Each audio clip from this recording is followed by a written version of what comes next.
የአርባ ቀን ጻድቅ ገባን ወደ ሚስጥር የአርባ ቀን የምን ሚስጥር ሚስጥራችሁን በትንትን ነው የማደርገው በትንትን እኔው ራሱ ያንኑ ሚስጥር ምሰር አድምጠኝ ያንኑ ሚስጥር ተባለው እኮ ጥያቄውን መልሳ የአርባ ቀን ጻድቅ ልጅ ህብስት በልቻለሁ እያልከኝ ነው ውሸታም ያልኩህ ነው ደግሞዋለሁ ቀጣፊ መቼ ነው የበላኸው መቼ ነው የበላኸው እኔ የሰራሁትን በቤተልሔም የሰራሁትን ጵርስፎራውን ቄሱ ለአንተ መቼ ነው በአርባ ቀን አይደል ያንን ህብስት አጎረሰ በላህ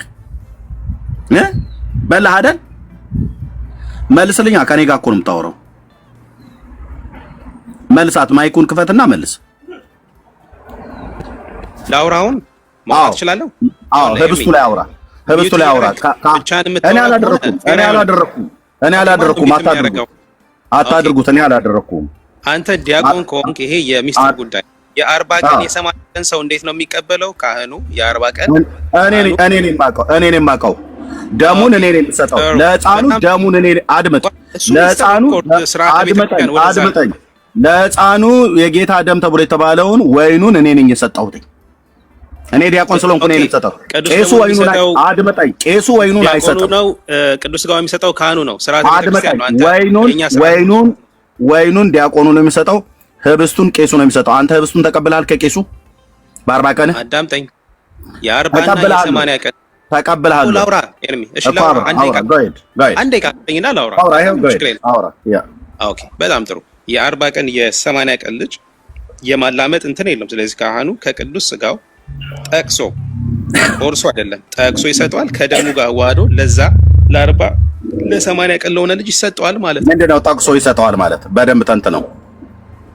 ኦኬ ልክ እንደ ትልቅ ሰው ከህብስቱ ቆርሶ አይሰጠውም ታዲያ ምንድነው የሚያደርገው ከህብስቱ ካህኑ ምንድነው የሚያደርገው ኦኬ ካህኑ ከህብስቱ ማለት ነው አሁን በጣም የሚስጥር ጥያቄ ስለሆነ አንተ ምንድነው የሚያደርገው ዳቦ ቂጣና እንደ አንድ ኦርቶዶክሳዊ እንዲህ በግልጽ ወይን ነው ብራዘር ሚስጥር እያላችሁ ህዝቡን ግራ አጋብታችሁታል ቂጣና ወይን ነው ኦኬ እኔው ዲያቆኑ ኤርሚያስ የሰራሁት ቂጣና ወይን ነው ምንም አታምጣጣም ስለዚህ አድምጠኝ አታምጣጣም ስለ ቂጣና ወይን ነው ቂጣና ወይኑን ለዛ ህፃን እንዴት አድርጎ ነው የሰጠው ዲያቆኑ እኔ ስለሆንኩኝ የሰጠት አድምጠኝ አውራ ሚስጥር ነው ብለህ አትደበቅ እንዴት ሆኖ ነው ህብስቱን ካህኑ የሰጠህና አኝከው አጥቆሃን በጣም ጥሩ በአርባ ቀን ያ በጣም ጥሩ አንዴ ቃስተኛው ነው ላውራ ሼርሚ ሚስጥር ነው ብለህ አትበል አትሸፋፍን ጎይድ እኮ ሚስጥር ነው የምንልበት ምክንያት ስላለ ነው ሚስጥረ ቁርባን ብለን ነው የምንጠራው አድመጣ እሱ እናንተ አላችሁ ቁርባን የሚባል አዲስ ኪዳን ላይ የለም ራሱ ጀምር የኦርቶዶክስ እንቶ ፈንቶ ወሬ ነው ቁርባን መጽሐፍ ቅዱስ አያውቀው መጽሐፍ ቅዱስ የሚያውቀው ቁርባን ብሉይ ኪዳን ላይ ነው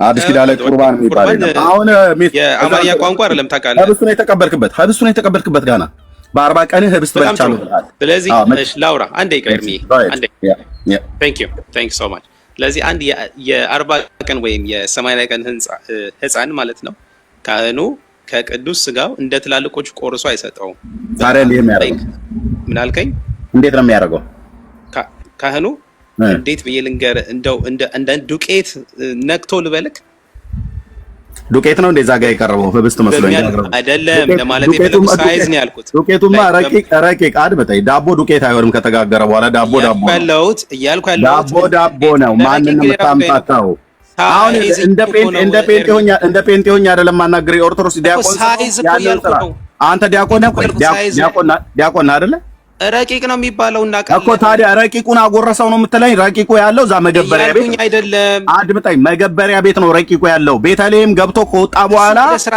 እኔ ያልኩት ሳይዝ እኮ ያልኩት ለህዝቡ እንዲገባው ነው ዱቄት አላሰው ትላለህ እንዴ ዱቄት አላሰው ልትለኝ ነው ዱቄት የሚባለው ረቂቅ የሚባለው አታምታታም እሺ አንዴ ብቻ አስጠኝና አንተ ሳትወለድ የቀደስኩባት ቤተክርስቲያን ነች ኦኬ ይሄንኑ ቅዱስ ሥርዓት ተብሎ የተባለውን አድምጥ በጌሰራ እኮ ታወራለህ አንድ ደቂቃ ሰጥቻ አንተ እኮ የምታወራው ዱቄት አላሰው ትላለህ ዱቄት አንብሎ አለ ያ ሰውዬ ዱቄቱ ጋር ነው ያላሰው ዱቄቱ ጋር ነው ያላሰው ኦዲየንስ አንደርስታንድ ያደርጋል ህብስቱን እንዴት አድርገህ ነው አንተ ከካህኑ እጅ ተቀበለህ የበላኸው በልቻለሁ ብለሃል በአርባ ቀኔ በልቻለሁ ህብስቱን አሁን ለምሳሌ እርፈ መስቀል ጻህል ቅብርጥሴ ማህፈድ ብንል ይሄ ሰው እዚህ ጋር ይረዳዋል ታውቃለህ አንተ ራስህ እኔ ተረጉምለታለሁ እርፈ መስቀል ማለት ማንኪያ ማለት ነው። እርፈ መስቀል ማለት ማንኪያ እኔ ተረጉምለታለሁ። አሁን እሱን አሁን አየህ፣ ለመደበቂያ እርፈ መስቀል ጻህል ማለት የውሃ መያዣ ማንቆርቆሪያ ማለት ነው። አድመጠኝ ጻህሉ አንደኛው እሱ ነው። ካህናቱ የሚታጠብበት ወይ ደግሞ ካህኑ ውሃ የሚይዝበት ማለት ነው። ጻህል የሚባለው ማለት ነው አይደለም። ትሪውም ጭምር ጻህል። አድመጠኝ ብራዘር እሱ ጉዳያችን ነው። ወይቶ እኔ አሁን ጻህሉ ጋር እርፈ መስቀል ጋር ና ብለህ ማደፉ ጋር ና ምናምን ነገር ብዬ ቤተልሔም ይዤ አልገባሁም። ማደፍ ሳይሆን ማህፈድ ነው የሚባለው። ማገር ብራዘር አልጠየቅኩም። እሱን አልጠየቅኩም።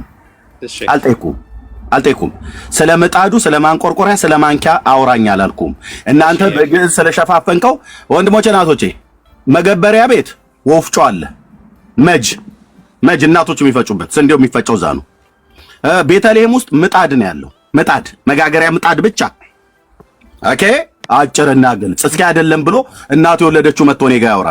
ከዛ በስተቀር ጽዋውን የምንሰራበት ደሙን የምንሰራበት ተብሎ የተባለው ወይኑ የምንጨምቅበት ጽዋ አለ። ያንን አንስተን ደግሞ ቀርተን የምንሰጥበት እርፈ መስቀል የሚባል ማንኪያ ነው። ኦኬ ጻህል ደግሞ አለ። አሁን የተጠየቀው አንተ በ40 ቀንህ እኔው በአማርኛ ድምቼ ተናገርኩ። ሚስጥር ያላየ ዲያቆን ይሄንን አያውቅም። ቤተልሔም ውስጥ ምጣድ ነው ያለው፣ መጋገሪያ ምጣድ ብቻ። እስቲ እናቱ የወለደችው ቄስ መጥቶ አይደለም ብሎ ይበል እኔ ፊት። ይኸው ሚስጥር ያየው እኔ ተቀድስ የነበርኩ ሰው ነኝ። አሁን የተጠየቀው በ40 ቀን ዳቦ እንዴት አድርገህ ነው የበላኸው ነው ያልኩህ። መልስልኝ። እሺ አሁን ቀጥል ኤርሚዬ። አዎ መልስ። በ40 ቀን ቴንክ ዩ በጣም እሺ። ህብስቱ እንዴት አድርጎ የሰጠህ? ዱቄት ነው ያላሰ ካህኑ? እሺ ካህኑ ከህብስቱ ለዛ ህፃን በሚገባ አሁን የሳይዝ ጉዳይ ነው። እሺ 0.0000 ልበል፣ በጣም ጢኒ ልበል አድርገው ያ የህፃኑ አፍ በሚችለው ከቅዱስ ደሙ ጋር ጠቅሶ ይሰጣል እና ይውጣዋል። ልጁ ምን አልከኝ? ይውጣዋል ዳቦውን? ኦፍ ኮርስ ይውጣዋል። የዳቦውን ሳይዝ ነገርኩህ አይደለ? ምንድነው የዳቦ ሳይዝ? ምን ያክል ያለው? በሳይዝ አስቀምጥ ካልከኝ 0.000 እንደው አሁን ዱቄት ያልኩት እኔ ስለ እንትን ለማውራት አይደለም። እንዴት ነው ሳይዝ? በቃ እምቢ ልንገርህ፣ ከጤፍ ልበላ አንዲት ጤፍ የአንዲት ጤፍ ሳይዝ ለዛ ህፃን እሺ ጎ ሄድ። ይኸው እንደዚህ ነው የሚሄድ። ታውቀዋለህ እኮ አንተ እንግዲህ ዲያቆን ከነበር ታውቀዋለህ። ስለዚህ ያ ህፃን ህብስቱን በላ ነው የሚባለው። ምን አልከኝ? ያ ህፃን ህብስቱን በላ ነው የሚባለው? አዎ ህብስቱን በላ ነው የሚባለው። እውነትህን ነው። ምላሱን አውጥተን ነው የምንሰጠው። ካህኑ ምላሱን አውጥቶ ነው ለህፃኑ የሚሰጠው ወደ ጉሮሮ እንዲሆን፣ ወይስ ምን እያደረገ ነበር የሚሰጠው? ምን አልከኝ? ምን እያደረገ ነበር የሚሰጠው ካህኑ? ኦፍ ኮርስ ህፃኑን ወደ አፉን መክፈት ይችላል ያ ህፃን። እናስከፍተዋለን። ህፃኑ ምን ያውቃል እኮ ስታስከፍተው ምላሱን አውጥተህ ነበር ወይ ምላሱ ላይ የምታደርግለት? አዎ እንደዛ ነው የሚደረገው። እንደዛ ነው የምናደርገው። ስርዓቱም እንደዛ ነው መሆን ያለ። እንግዲህ የተለየ ስርዓት ካየህ ስርዓት አይደለም፣ እንደዛ ነው። እንግዲህ አም ሊቪንግ ኢን ዱባይ ሶ ዊ ኦኬ። ስለዚህ ያ ህፃን ልጅ በ40 ቀን ህብስት በላ ነው ብለህ የምትለን? አዎ እሺ። አምኖበት ነው የበላው ህፃኑ? አዎ ሶ ያ ሌላ ጥያቄ ጋር አይደል ማለት ነው። አምኖበት ነው ወይ የበላው? ቴንክ ዩ። ያንን ካለፍኩ በኋላ እንግዲህ ገና መች አለፍክ? ቆይ እኔ አሁን እዛው ጋር ነው የምንሽከረከረው። አምኖበት ነው የበላው ልጁ? ችግር የለም። በቤተሰቡ እምነት ነው። አምኖበት ነው ወይ የበላው ልጁ ነው ያልኩ። ልጁ ህፃኑ? አዎ ህፃኑማ ምን ያውቃል? አይደለም ምን ያቅላል በዛ ሰዓት። ስለዚህ አሁን አንተ ያኔ በዛ ሰዓት ላይ ስትበላ አንተ ለዘላለም ህይወት የበላሁት ከዛ ጊዜ ጀምሮ ነው ብለሃል። አዎ ግን ስትበላው ግን ምንም የምታውቀው ነገር የለም። ነገርኩህ። ምን አውቃለሁ? አይደለም መብላቴን ተውና መፈጠሬን አውቃለሁ እንዴ ያኔ። ስለዚህ መፈጠርህንም መብላትህንም የማታውቅ ሰውዬ እንዴት ለዘላለም ህይወት በላሁት ብለህ እዚህኛ ላይ ጉራህን ትቸርችራለህ? ቤተሰቤ መቼ ነው የበላው? መቼ በላህና ወንድምዬ? እንዴ ጌታ እኮ ቆርሶ ሰጣቸው እኮ ነው ብሎ የሚለው። ኦኬ ቆርሶ ሰጣቸው ነው የሚለው። ዲያቆን ስለሆንክ አሁን ልክ ተረፈ መስዋዕት ተብሎ የሚባለው ልክ እየቆረስን እንደምንበላ ያው ከቅዳሴ በኋላ የሱ አበላል ትክክለኛ አበላል የትኛው ነው ታዲያ?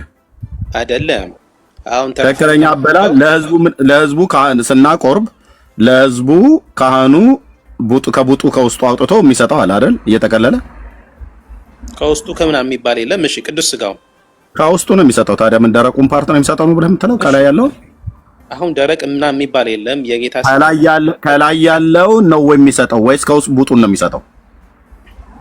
አሁን ስርዓተ ቤተክርስቲያን እኮ ምን ስርዓተ ቤተክርስቲያን ይሄንን ብራዘር ስርዓተ ቤተክርስቲያን አትበለኝ። ህብስቱ ሲጋገር ከላይና ከታች ይበስላል አይደል? እሺ ይበስላል አይበስልም? እሺ ይበስላል። አንተ ከተካ አይደለ? የተጋፈጠህ ዲያቆን ነው። ይበስላል አይበስልም? ህብስቱ ይበስላል። እሺ ይበስላል። ስለዚህ ለህዝቡ የሚሰጠው ካህኑ ስናቆርብ ለህዝቡ የሚሰጠው ካህኑ ከውስጡ በኩል ያለው ነው ወይስ ከላይም የበሰለውን ፓርት ሁሉ ጭምር ነው? የደረቀውን ፓርት ወይ ደግሞ ጠንካራውን ፓርት ነው የሚሰጠው ለህዝቡ? የጌታ ስጋ አንዴ ከወጣ በኋላ መልሳት ብራዘር መልሳት የመሃል የሚባል አለ እንዴ? መልሳት ብራዘር መልሳት ማለት ዝም ብላ ታዝረከከው። ካህኑ ለህዝቡ ሲሰጠው ከህዝቡ ምን ይጠቅማል? አሁን አድምጥ። ለምን እንደማይጠቅመው ይጠቅመዋል? ከውስጡ አይጠቅምም ማለት የኦርቶዶክስ ህብስት የምታዘጋጀው አይጠቅምም እያለ ነው ወንድማችን። አይደለም ከውስጡ ታዲያ ምንድነው እያልኩ ያለው? ከውስጡ ያለው ነው የሚሰጠው ወይስ ከውስጥ ያለው ነው የሚሰጠው ነው እያልኩ ያለሁት? ወደ ገደለው እንግባ ብለኝ እኮ እዚሁ ጋር ነው። ምን ይገደለው? በቃ ራሱ ሞትክ እኮ አንተ ራሱ ከተገደልክ ዘመን እኮ የለህም። ሞትክ ሲጀምር ለህፃኑ ዱቄት አላሰው እያልክ እያወራክ አላልኩኝም? ቀደም አልከን እኮ እያልኩ ያለሁት ቀደም አልከን እኮ የዱቄት እንደውም ዱቄት ነው የምናልሰው አልክ እኮ። ስለዚህ ኦርቶዶክሳውያን ካህናቶቹ ዱቄት ነው የሚያልሷችሁ ብዬ ነው አላላችሁ? አድመጠኝ ብራዘር። አሁን የተጠይቀውን መልስ። አንተ በ40 ቀንህ መብላትህንም አታውቅም አይደል? አላውቅም። አምነህም አይደለም የበላኸው በዛ ሰዓት? አዎ በቤተሰቤ እኮ ነው። ስለዚህ ቤተሰብህ አመኑልህና አንተ ግን በላኸው። ቤተሰቤ ክርስቲያን ስለነበረ በቤተሰቤ አድመጠኝ። አዎ የጠየኩህ ቤተሰብህ አመኑልህና አንተ ግን በላኸው አይደል? አዎ ቤተሰቦቹ አምነውለት እሱ ግን የበላ የዘላለም ሕይወት ያገኛል ብሎ የሚለውን የመጽሐፍ ቅዱስ ክፍል ስጠኝ። ቤተሰቦቹ አምነውለት እሱ አያምንም፣ የሚበላው ሰውዬ አያምንም። ቤተሰቦቹ ግን ያምኑለታል።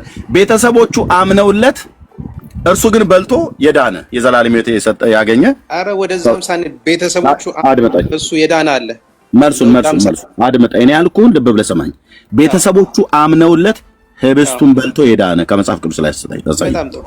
እሱ ሳያምን ቤተሰቦቹ አምነውለት የሐዋርያት ሥራ ምዕራፍ 16 ጋር እንሂድ። ማን ነው? የወህኒው ጠባቂው ነው። ምን አልከኝ? የወህኒው ጠባቂው ሰውዬ። አዎ እሺ። ህብስት እዛ ጋር ቅዱስ ቁርባን ቆርበዋል። ስለ መዳን እኮ ነው የምናወራው። እኔ ስለ ቁርባን ነው እየጠየቅኩ ያለሁት። በቁርባን በኩል የዘላለም ሕይወት ያገኘበት እና ቁርባን ዋጋ እና መልሳት እና ተመለስና ናና ህብስቱን እሱ በልቶ ቤተሰቦቹ አምነውለት እሱ በልቶ የዳነ ሰው አሳየኝ ከመጽሐፍ ቅዱስ ውስጥ። ስለ ድነት ነው የምናወራው አይደል? አሁን እኔስ ህብስቱን በልቶ የዳነ ነው ብዬምር። ህብስቱን እሱ ሳያምን በልቶ ቤተሰቦቹ አምነውለት እሱ ግን ሳያምን እሱ በልቶ የዳነ። በጣም ጥሩ። አንድ ሰው ህብስቱ ጋር የሚደርሰው ሲጀምር መጽሐፍ ቅዱስ ጥቅስ ጥቀስልኝ። የሐዋርያት ሥራ ሞከርክ፣ አንድ ወራ ሞከርክ፣ አላስኬደህም። ምክንያቱም እዛ ጋር ቅዱስ ቁርባን አይናገርም እኮ። ልጠቅስ እኮ ነው። አዎ ንቀሽ ጥቀስ። ጎሄድ። እሺ አንደኛ አንድ ሰው ይጠመቃል፣ ቅባ ሜሮን አለ፣ ታውቃለህ ስርዓቱ። ከዛ ይቆርባል። ቁርባን ጋር ከመድረሱ በፊት የሚፈጸም አለ፣ ማመን፣ መጠመቅ። አምና አይደለም የተጠመቀው አንተ? እሺ ክርስቶስ ለምንድን ነው ህፃናትን ወደ እኔ አምጣቸዋለሁ? አልተጠይቅም። ከእግዚአብሔር ህብረት ህፃናትን ማራቅ ስለሌለብን ያልተጠየቀውን አታውራ እባክህ። ሚዩት እንድናደርግ ነው። ከዚህ በላይ ምን ማስረጃ አለ? ያልተጠየቀውን አታውራ። እኔ ጠየቅኩ ምንድነው ህብስቱን አንተ የበላኸው ቤተሰቦቼ አምነውልኝ ነው ብለሃል። በጣም ጥሩ አድምጥ። በጣም ጥሩ አትበለኝ። ሰማኝ እባክህ። ድጋሚ ለሁለተኛ ጊዜ እየጠየቅኩ ነው። ኦኬ ለሁለተኛ እኔ ሁለት ሶስት ጠይቀኝ። ሚዩት አድርግና ጥያቄ በደንብ ስማ። ዋይ አትበል። በመደዳ አታውራ። ጥያቄን በደንብ ስማኝ። ድጋሚ እንዳልጠይቅ ሁለተኛ ጊዜ ነው አሁን ጠይቀህ። ልብ በል። የዘላለምን ህይወት የጌታን ስጋና ደም በልቼ አግኝቻለሁ ብለህን አልቀድም። መቼ ነው የበላኸው ብዬ ከወንድምነት ላይ ተቀበልኩት። መቼ ነው የበላኸው ብዬ ስለ በ40 ቀን እዛ አትመልሰኝ ብለህ ስትል የግድ መለስኩ። 40 ቀን መሰረት መቼ ነው መብላት የጀመርከው ብዬ ስለ ያው መጀመሪያ በ40 ቀን ነው። ከዛ ደግሞ ያው ወንድ ስለሆንክ ማለት ነው። ከዛ ደግሞ እያደኩ በሄድኩ ሳለ ቆርቤያለሁ በልቻለሁ ነው። ኦኬ ግን የት ነው የጀመርከው? 40 ቀን ላይ ነው። በ40 ቀንህ የጌታን ስጋና ደም በልተሃል ወይ ጠጥተሃል ወይ ስለ አዎ አልከኝ። ውሸታም አልኩህ። ለምን? የ40 ቀን ሕፃን ልጅ ህብስት ስለማይበላ። ታዲያ እንዴት ነው ብዬ ስለ ዱቄት ነው ያላሰው አልከኝ። ቅድም ካህኑ ዱቄት ነው ያላሰው አልከኝ። ዱቄት ደግሞ ረቂቁ ዱቄቱ ያለው መገበሪያ ቤት ነው። ቤተልሔም ገብቶ ተጋግሮ ከወጣ በኋላ ዱቄት አይባልም፣ ጵርስፎራ ነው የሚባለው። ኦኬ እሺ። እና አንተ በላህ ወይ ብዬ ስለ አዎ በልቻለሁ አልከኝ። እሺ በመብላት የዘላለም ሕይወት ማግኘት የጀመርከው እንግዲህ ያኔ ነው ማለት ነው። እና ስትበላ አምነህ ነው ወይ የበላኸው ብያልኩ። ስትበላ አምነህ ነው ወይ የበላኸው? አምነህ ነው ወይ የጌታን ስጋን እና የጌታ ደም ነው የተባለውን ህብስቱና ወይኑን የበላኸው የጠጣው ብዬ ስለ አይ እኔ ሳላምን ቤተሰቦች አምነውልኝ እኔ ግን በላሁት። አማኞቹ ማን ናቸው? ቤተሰቦችህ። አንተ በላት በይነህ፣ አማኞቹ ግን ቤተሰቦች ናቸው። ስለዚህ አንተ ሳታምን የበላው ማለት ነው። በቤተሰቦች በውክልና እምነት ነው የበላው ማለት ነው።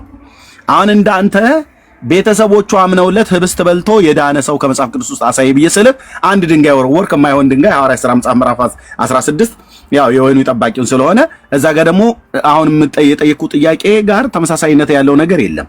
ህብስትም የለም ወይንም የለም። እዛ ጋር እምነት ብቻ ነው። በእምነት ቤተሰቡ ዳነ። በእምነት የዳነው ደግሞ የእግዚአብሔርን ቃል እዛ ላሉት በሙሉ ለቤተሰቡ ሁሉ ቅዱስ ጳውሎስ ሰበከላቸው ነው ብሎ የሚለውና ጥያቄ ምንድነው? አሁንም ሳሳጥራት እንዳንተ ህብስቱን ቤተሰቦቹ አምነውለት እሱ ግን ህብስቱን በልቶ የዳነ ሕፃን አሳይን ከመጽሐፍ ቅዱስ ውስጥ።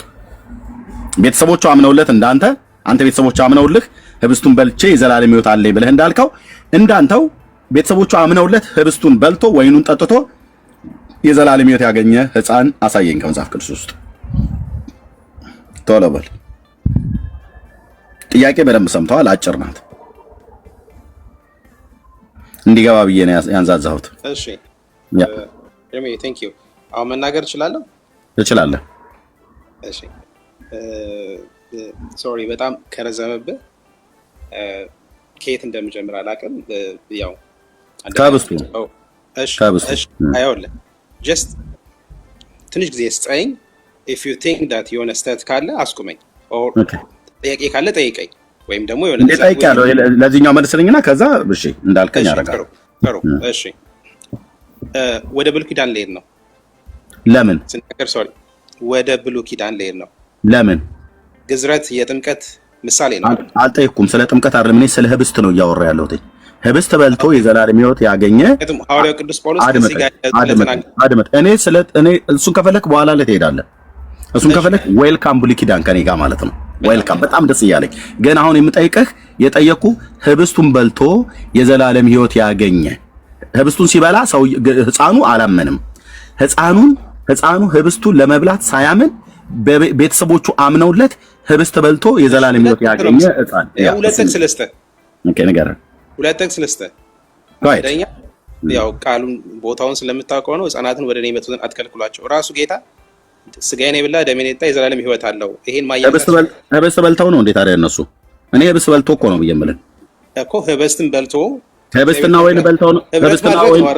ህብስትና ወይን ነው እንደ በሉት ወደ ጌታ ሲመጡ እነዛ የጌታን ስጋና ደም መመገብ ማለት ብራዘር፣ እነዛ ህፃናት ህብስትና ወይን የበሉ ናቸው እንደ ወደሱ የመጡት?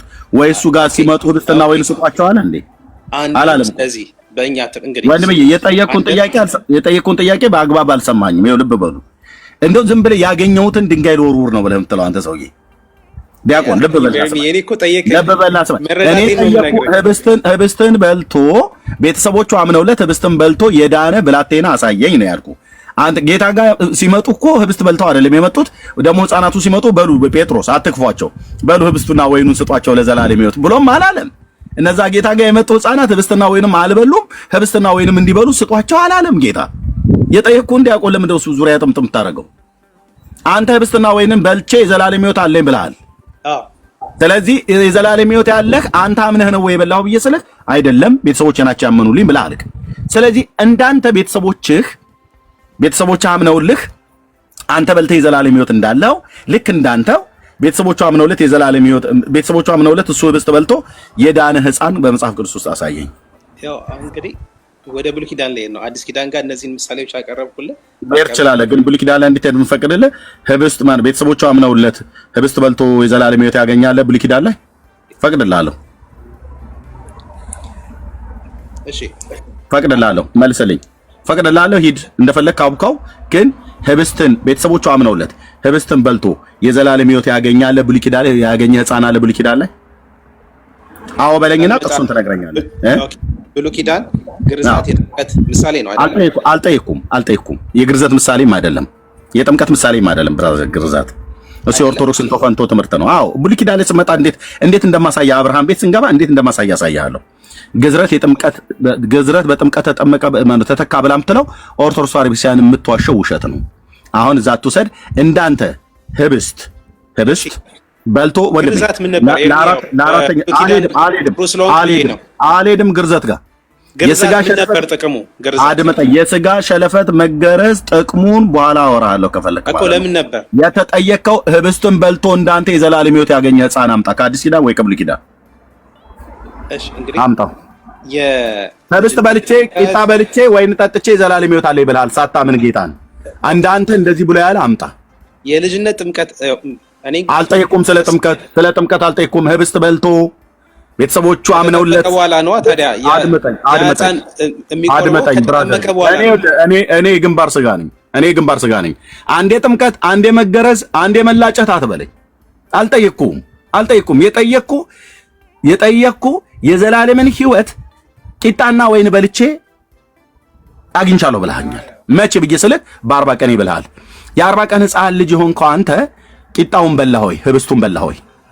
ቂጣ ተብሎ ሲባል ለማናነቅ አይደለም። የፋሲካውን ቂጣ አንስቶ ስለሰጣቸው ጌታዬ ከመራራ ቅጠል ጋር የሚበላውን የአይሁድ ፋሲካን እየበሉ ባሉበት ከዛን አንስቶ የሰጣቸውና እያናናቀን አይደለም ቂጣ ተብሎ ሲባል። እሺ ያም ሆነ ቂጣውንም ይሁን ህብስቱን ፕሮሶፎራውን ማለት ነው እኛ ቤተልሔም የጋገርነውን እኔና አንተ የጋገርነውን በዚያ ዘመን አንተ በተጠመቅበት ሳለ የሆነ ዲያቆን የጋገረው ያንን በልቼ የዘላለም ሕይወት አለኝ ብለሃል። አምነህ ነው የበላኸው ብዬ ስልህ አይ ቤተሰቦች አምነውልኝ አልክ። ቤተሰቦች አምነውልህ አንተ በልተህ የዘላለም ሕይወት አለኝ እያልክ የምትናገር ጉደኛ ሕፃን ነህ ማለት ነው። ስለዚህ ከአንተ በፊት የነበረ ሕፃን እፈልጋለሁ። ምን የሆነ ቤተሰቦቹ አምነውለት ቂጣ በልቶ የዘላለም ሕይወት ያገኘ በክርስቶስ ሳያምን ሳያምን ቂጣውንም በልቶ በክርስቶስም ሳያምን ወንጌልም ሳይሰበከው የዘላለም ሕይወት ያገኘ ከመጽሐፍ ቅዱስ አሳየን። ከአዲስ ኪዳን ወይ ከብሉይ ኪዳን?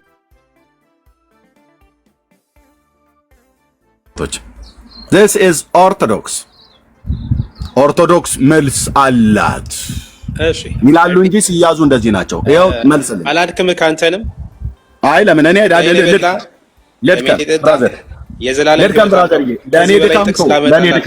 ለኔ ድካም ተው ብራዘር፣ ጸጋው ነው የእግዚአብሔር ጸጋ። ስለዚህ ምንድን ነው ያልከው? ላይ ኖረ አልኖረ ከመጽሐፍ ቅዱስ የለም ማለት ነው። በቃ የለም በቃ ማዳመጥ አይቀልም። ፌዚ የለም በቃ ኖረ አልኖረ በቃ መልሱ አለቀ። በቃ እንደምንም ተላልጦ መጽሐፍ ቅዱስ ላይ ኖረ አልኖረ በቃ እኛ እንበላለን ነው እያለ ያለው።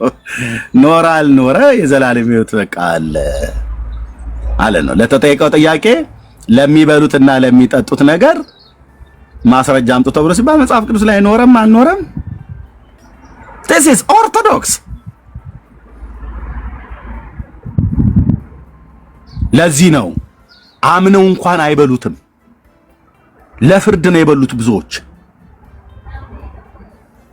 ሳይገባቸው ነው የበሉት። ቅዱስ ጳውሎስ ምንድን ነው ያለው? ይህን ማዕድ ሳይገባው የሚበላ ለፍርድ ይበላል ይላል።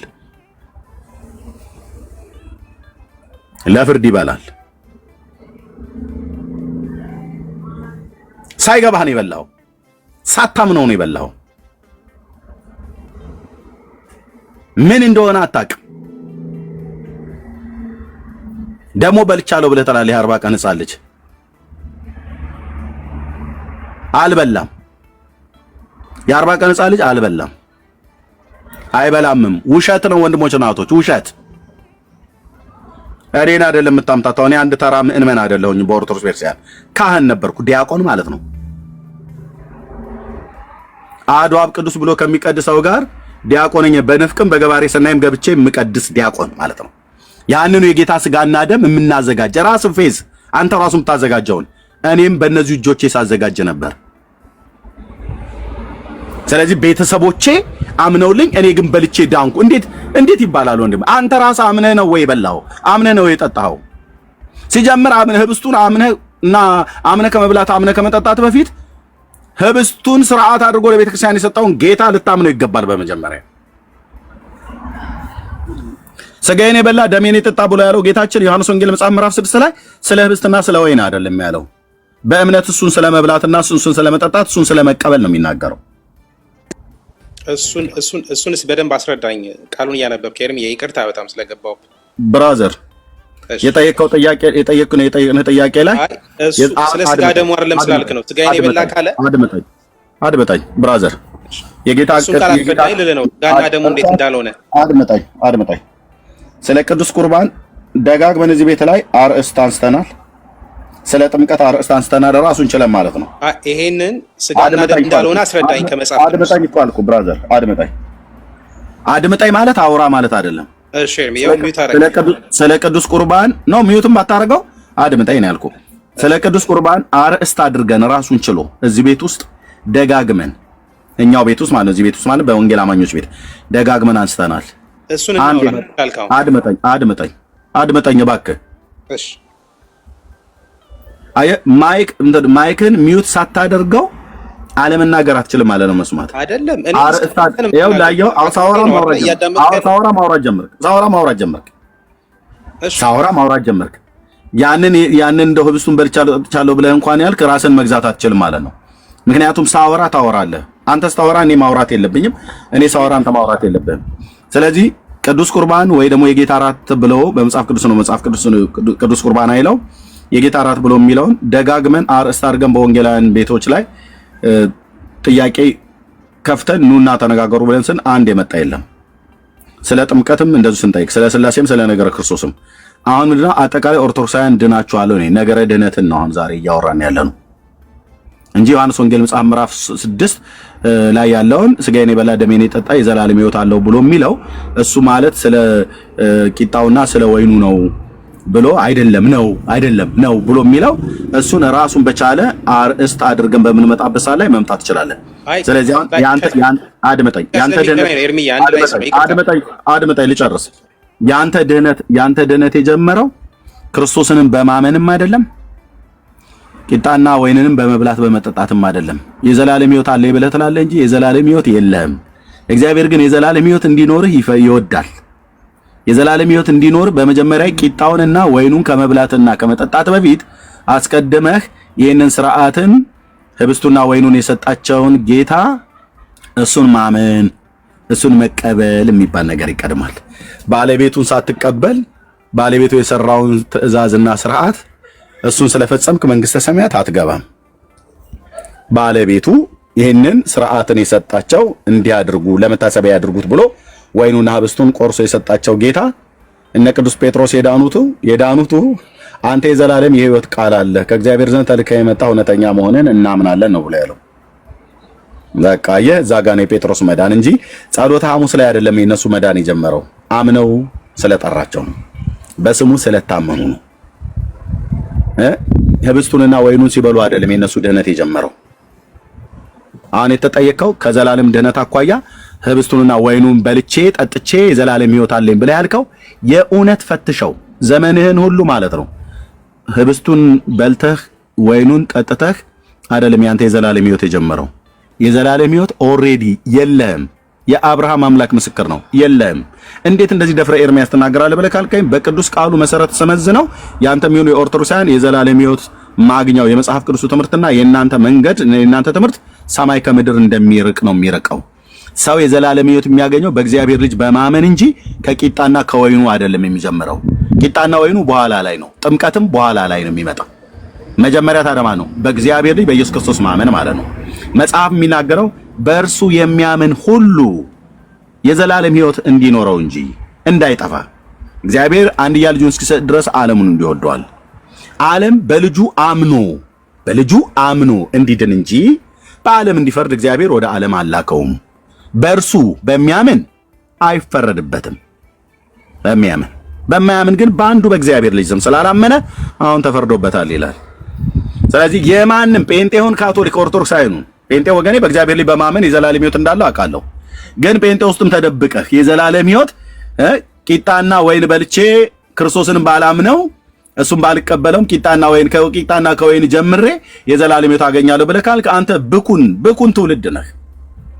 ቂጣና ወይኑን ከመጠጣት በፊት ይህን ስርዓት የሰራው እግዚአብሔር ቀብቶ ወደዚህ ዓለም የላከውን ልጁን ኢየሱስ ክርስቶስን ተቀበል። የዘላለም ሕይወት አለ፣ በእርሱ የሚያምን አይፈረድበትም ብሎ ስላለ ማለት ነው። ስለዚህ መዳን በእምነት ነው። መጽሐፉ እንደዛ ነው የሚናገረው። የእግዚአብሔር ልጅነት በእምነት ነው። የኃጢአት ስርየት በእግዚአብሔር ልጅ በማመን ነው። የዘላለም መዳን በእግዚአብሔር ልጅ በማመን ነው። እግዚአብሔር የዘላለምን ሕይወት እንደሰጠን ይህም ሕይወት በልጁ እንዳለ ምስክሩ ይህ ነው። ልጁ ያለው ሕይወት አለው፣ የእግዚአብሔር ልጅ የሌለው ሕይወት የለውም። የዘላለም ሕይወት እንዳላችሁ ታውቁ ዘንድ በእግዚአብሔር ልጅ ስም ለምታምኑ ይህን ጽፌላችኋለሁ ነው ያለው። ቁጥር 1 ላይ ክርስቶስ ነው ብሎ በኢየሱስ የሚያምን ከእግዚአብሔር ተወልዷል ይላል።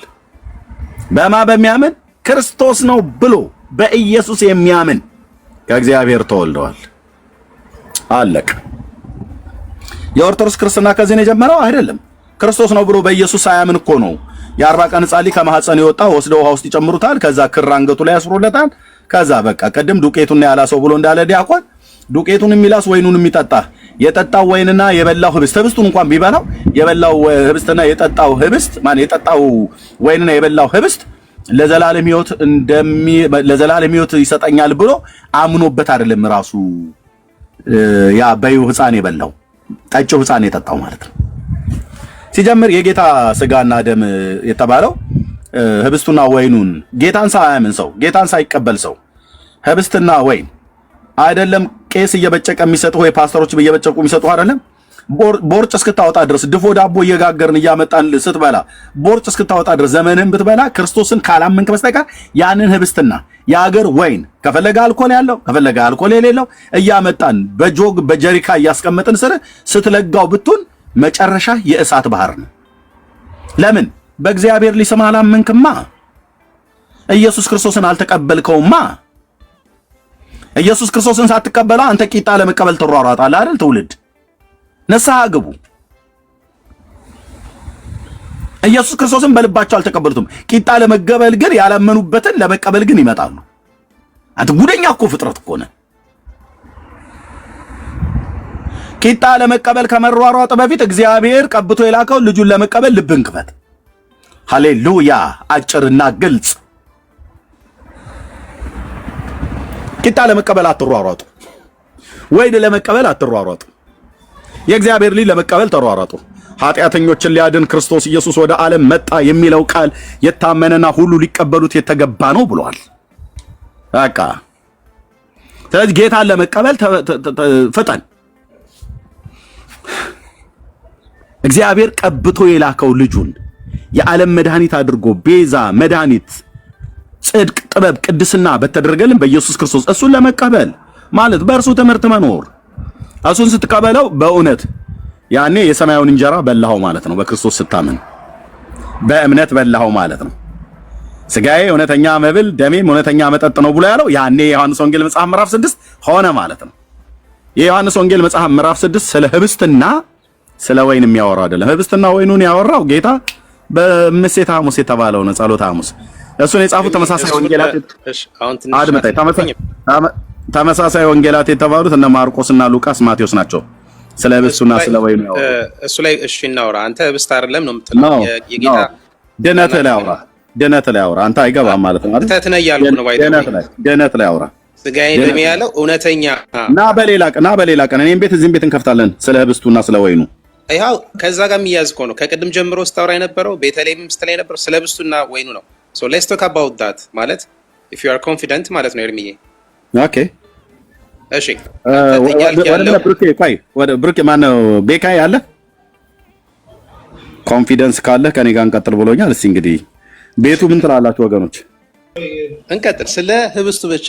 ኦኬ ቆይ ግድ የለም ብራዘር አለ ቤካይ። ይቅርታ ስለ ድፍረቴ እውነት ለመናገር ኧረ ችግር የለም። ምን የአምላኬን ቃል እንግዲህ ኮንፊደንስ እንግዲህ ማን እንዳለው እናያለን። እሺ ቤካይ ወንድምህ ያው ድምጤን አሰምቻለሁ። ቴንክ ዩ እንኳን ደህና መጣህ ዲያቆን። እሺ ስለ ህብስቱ ነው አሁን የምናወራው። እሺ ቴንክ ዩ ኤርሚ፣ ስለ ህብስቱ ነው የምናወራው። እሺ ስለዚህ አሁን አንተ የዮሐንስ ወንጌል መጽሐፍ ምዕራፍ 6 ስለ ቂጣውና ስለ ወይኑ መሆኑን ትነግረናለህ። እሺ የዮሐንስ ወንጌል ምዕራፍ 6 ነው አይደል? እሺ ቂጣውና ወይኑን የምታሳየን። እሺ ጋይድ ከሰማይ የወረደው ቂጣዬ ይሄ ነው ብሎ ያለበትን ቦታ ታሳየናለህ። ከሰማይ የወረደው ወይኑ ብለህ ታሳየናለህ። ከሰማይ የወረደ የህይወት እንጀራ ታመጣዋለህ። ኮንፊደንስ ምናምን ነገር ብላል። አሁን ጫወታው ላይ ገብተናል። ገጥመን ይላል ያገሬ ገበሬ። ጋይድ ብራዘር ከሰማይ የወረደውን ቂጣና ከሰማይ የወረደውን ወይን ታሳየናለህ ማለት ነው። እሺ በጣም ጥሩ። ስለዚህ በዮሐንስ ወንጌል ላይ ጌታ ራሱ የተናገረው የዮሐንስ ወንጌል ምዕራፍ 6 ላይ ነው አይደል? አዎ። ከፈለክ ከ50ዎቹ አካባቢ ላይ ነው በጣም ብዙ ጊዜ የምታነሷት አክሮባት የምትገለባበጡባት።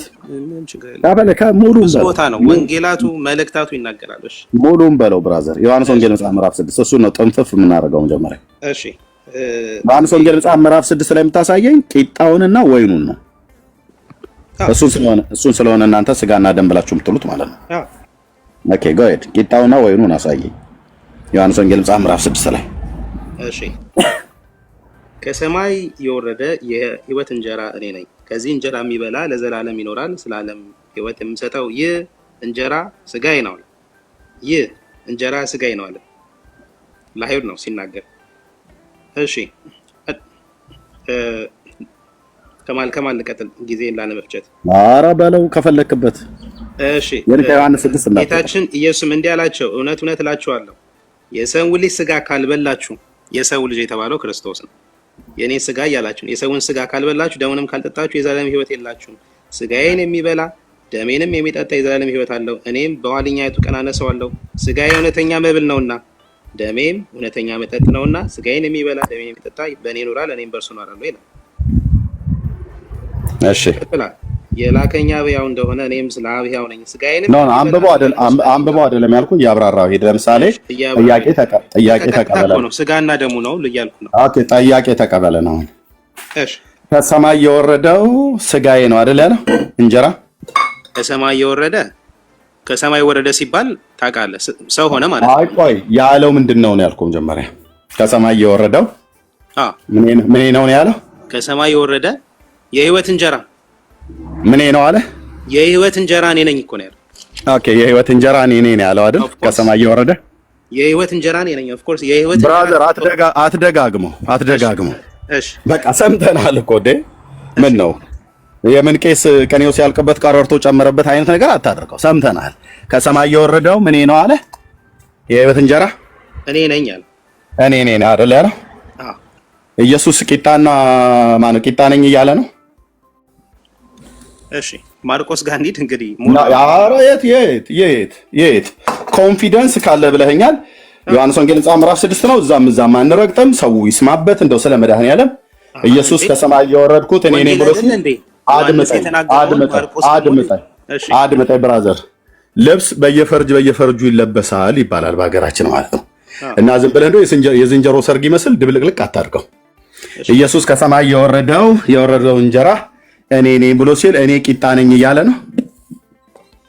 ቂጣ ነው ከሰማይ የወረደው እያለ ነው። አሁን እኔ ቂጣ ነኝ ብያለሁ። ቂጣ ከሰማይ ነው የወረደው እያለ ነው ወይ? የህይወት እንጀራ ነው የምለው እኔ እኮ ቂጣ ነውኝ እያለ ነው ወይ? አዎ ያንን በህብስት አድርጎ በወይን አድርጎ ነው የሰጣቸው። የታለ ህብስት ወይ ቂጣ ነው ብሎ የሚለው ዮሐንስ ወንጌል ምዕራፍ 6 ላይ አንተ ከዮሐንስ ብቻ ነው የምትፈልገው? አምጣው። አዎ ከማርቆስ ሉቃስ ወንጌል አይደለም እነሱ እሱኛው ላይ ተመሳሳይ ወንጌላት ቅድም ያልኩን ታሳየናል። አሁን የዮሐንስን አንተ ከሰማይ የወረደው ቂጣውና ወይኑ ነው ማለት እኔ ነኝ ብሎ ማለቱ ኢየሱስ ራሱ ቂጣ ነው፣ ኢየሱስ ራሱ ወይን ነው እያልከን ነው። ስለዚህ ከሰማይ የወረደው ቂጣ ነው እየወረደው እያልከን ነው። እና ይሄንን እውነት አድርግልን። ዮሐንስ ወንጌል ምዕራፍ 6 ላይ ዛም አትርገጥ። ቅድም እንደ ኮንፊደንስ ካለ ብለህ ስተኛ ነበር ያላረስታችን ወንጌል ስለሆነ ማርቆስን ወንድ ብዬ እሱ ይኸውልህ እሱ የመናፍቃን ትርጓሜ ይባላል። ወይ ደግሞ ልክ የራበው ጅብ በአገር ቤት ነው ሳድቅ የራበው ጅብ አይመርጥም እና እዚህም ይነክሳል፣ እዛም ይነክሳል፣ ይሄንንም ይነክሳል፣ በዚህም ይነክሳል፣ በዛም ይነክሳል። እንዲህ አይነት ነገር የለም። መጽሐፍ ነው ያነበብከው የዮሐንስ ወንጌል መጽሐፍ ምዕራፍ 6 ላይ እዛው ጋር ብቻ ነው አውዱን ጠብቀህ የምትተረጎመው ማለት ነው። ስለዚህ ጌታችን የዮሐንስ ወንጌል መጽሐፍ ምዕራፍ 6 ቁጥር ስንት ነበር ያነበብከው አንተ? ምዕራፍ 6 ቁጥር ከቁጥር 21 ጀምሮ ነው አይደል? 21 ጀምሮ ነው ያነበብከው? አዎ።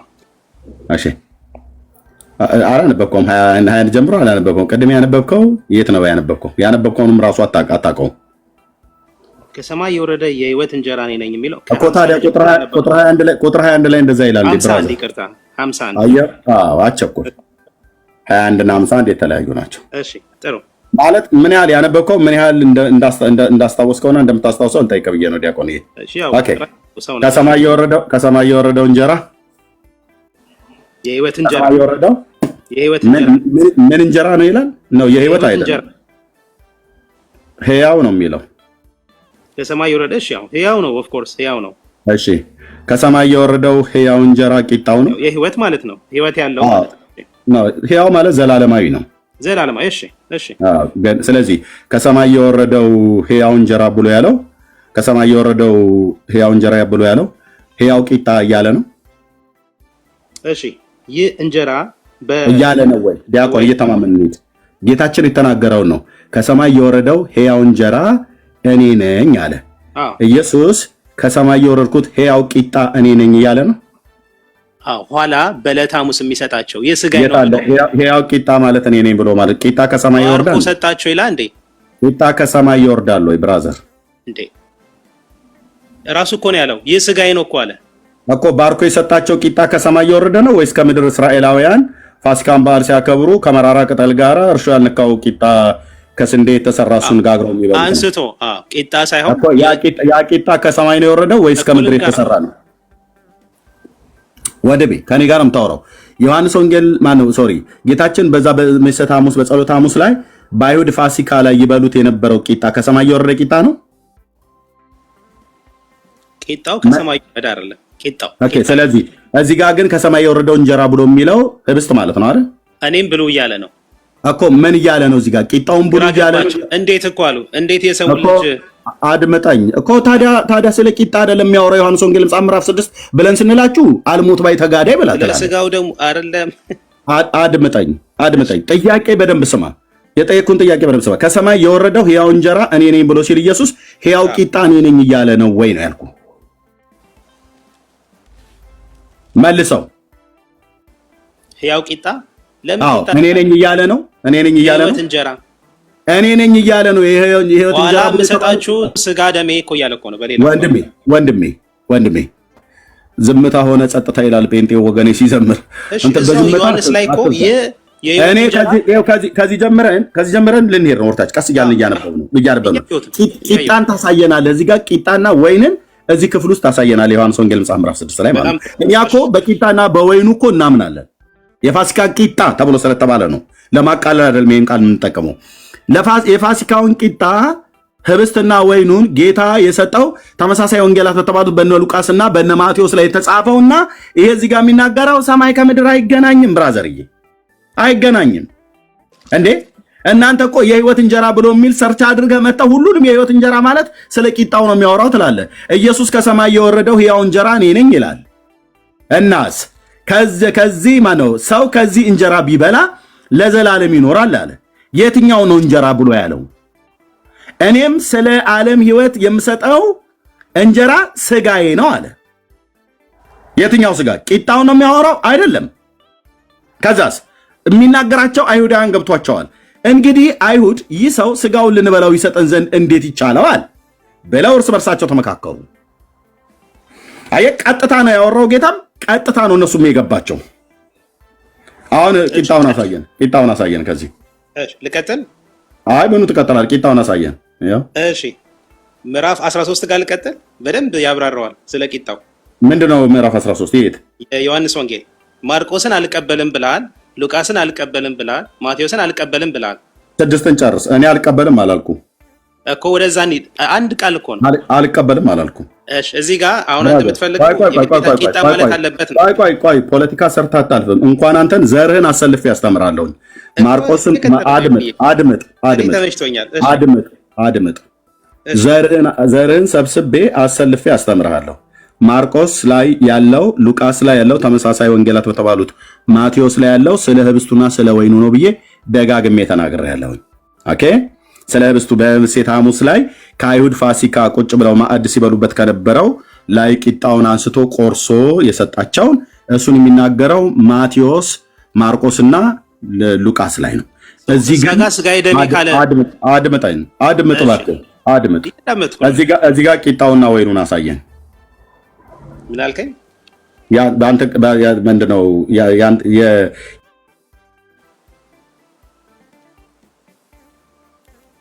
ቶሎ በል እሺ። ዮሐንስ ጋር እንሂድ እኮ አልኩህ፣ ምዕራፍ 13 ጋር። ምክንያቱም እዚህ ጋር አሁን ስድስትን ጨርስ 13 ላይ ዝም ብሎ ዘው ብሎ አይኬድም። አትበጫጭቅ ጠቅስ። ስድስትን ጨርሰው። በራሱ አይናገርም እንዴ? በራሱ አይናገርም። ዮሐንስ 13 ላይ የተናገረው ጌታ ነው። 6 ላይ የተናገረው ጌታ ነው። ቂጣውንና ወይኑን አሳየ እዚህ ክፍል ላይ። ከፈለክ ኮር ላይ ከፈለክ ኮር ታይ ዝቅ ብለህ ማለት ነው። ጋይድ እሺ። ከላይ ግን አይተኸዋል ምን እንደሚል? ቁጥር ስንት ላይ? ያው ቁጥር 35 ላይ እሺ ምን ይላል? ያላቸው ቆይ አይ ልቀጥል አትበል። ጥቅስ ከጠቀስክ በኋላ እስካወጣ ድረስ ህዝቡ እያየ ማለት። እሺ ጋይድ አሁን አንብብ። እሺ ቁጥር 35 ላይ ያው ጋይድ ጌታችን ኢየሱስም እንዲህ አላቸው፣ የህይወት እንጀራ እኔ ነኝ፣ ወደ እኔ የሚመጣ ከቶ አይራብም፣ በእኔ የሚያምንም ለዘላለም አይጠማም። ነገር ግን በእኔ ምን የሚላል? የሚያምንም ለዘላለም አይጠማም። በቃ ቆይ ምን ትቀጥለዋለህ? እዚህ ጋር ጥያቄ አለን። በእኔ ምን የሚላል? በእኔ የሚያምንም ለዘላለም አይጠማም። ቂጣ የሚበላ ለዘላለም አይጠማም አላለም። ልቀጥል እኮ ነው አሁን። ምኑን ትቀጥለዋለህ? ጥያቄ አለን። ቂጣ የሚበላ ለዘላለም አይራብም፣ ቂጣ የሚበላ ወይን የሚጠጣ ለዘላለም አይጠማም አላለም። ለዘላለም አለመጠማትና ለዘላለም አለመራብ በማን ማመን ነው ይላል ጌታዬ? ድገማትችን ቃል ደግመህ ደገመው እግዚአብሔር ይመስገን እመቤቴ ትመስገን የሚባል ነገር የለም።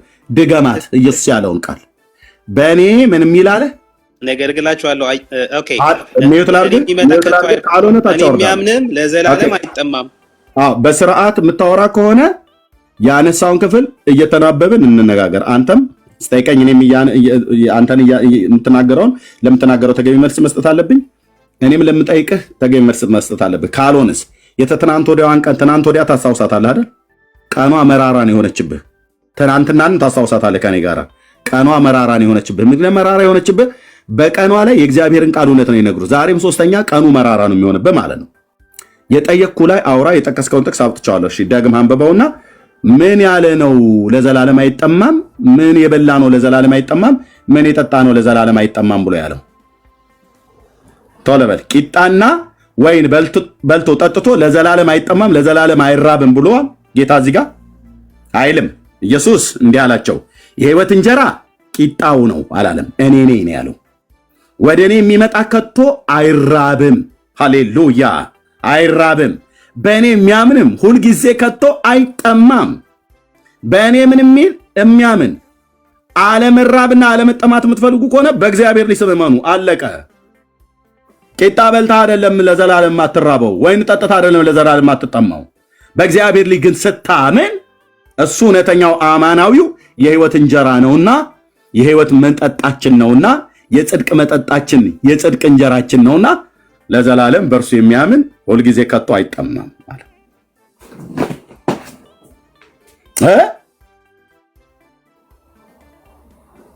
አንተ ስለ ቂጣና ስለ ወይን ታወራለህ አይደል? በላምጣው ቂጣውና ወይኑን ከዚህ ከዮሐንስ ወንጌል መጽሐፍ ምዕራፍ 6 አንተ ሆነ እንዴ አቅም ካለህ ኮንፊደንስ ካለህ ስትለኛ ነበር እንዴ ቅድም ከጥቂት ደቂቃ በፊት። በሉጣው እንግዲህ ዲያቆንዬ ተንሥኡ ለጸሎት እግዚኦ ተሳለን እንደማለት አይቀልም። ተወጣው ቂጣውንና ወይኑን አሳየን ከዮሐንስ 6 ላይ ይኸው እዚህ 430 ሰው አለ። በቃ መናፍቃን ዛሬ ጴንጤውን ልክ አስገባሁት ብለህ ካልክ በኋላ ወደ ሌላ ክፍል እንሄዳለን። ቂጣውንና ወይኑን አሳየን ከዮሐንስ ወንጌል መጽሐፍ ምዕራፍ 6 ላይ